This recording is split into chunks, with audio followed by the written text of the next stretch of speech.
La ilahe illallah.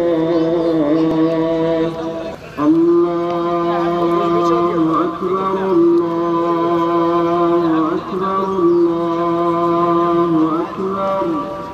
Fıtrata dönüşe ihtiyaç olduğu bir zamanda Hüdapar'ın misyonu, Hüdapar'ın önüne koymuş olduğu hedefe baktığımızda ki bugün toplumun buna ihtiyacı vardır ve bunun tespitini yaptıktan sonra her birimizin silkelenerek bir an önce yola çıkmamız gerekiyor. Hüdapar'ın davasını, Hüdapar'ın misyonunu bütün insanlara, toplumlara aktarmak üzere kişi kişi, ev ev, köy köy, şehir şehir çalışmalar yapıyor. Bu çalışmalarımıza devam ediyoruz. Şu an yaptığımız çalışmalarda, yaptığımız ziyaretlerde, köylerde, kasabalarda, ilçelerde insanların Hüdapar'ı beklediğini görüyoruz. İnsanlar kirlenmiş olan dünyanın içerisindeki kirliliklerden bıktı artık. Bir umut ışığı arıyor. Bir kurtuluş reçetesi arıyor. Bu insanlığın kurtuluşunun reçetesi ise diyoruz ki Hüdapar'dadır. Kirlenmiş olan siyasetten bıktı insanlar.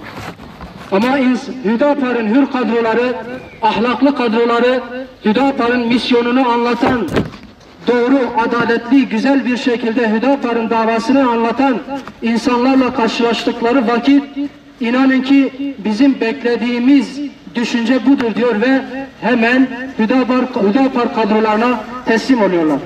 Belki bu dönemde ihtiyacımız ve toplumun ihtiyacı olan, en çok ihtiyacı olan şey şudur: İnsanlara İslam'ı götürmek.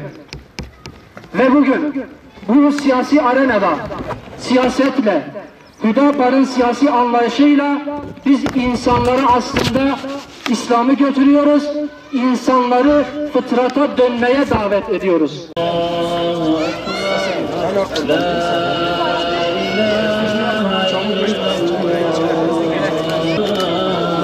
Hacı buraya baksana hacı. Allahu ekber, Allahu ekber.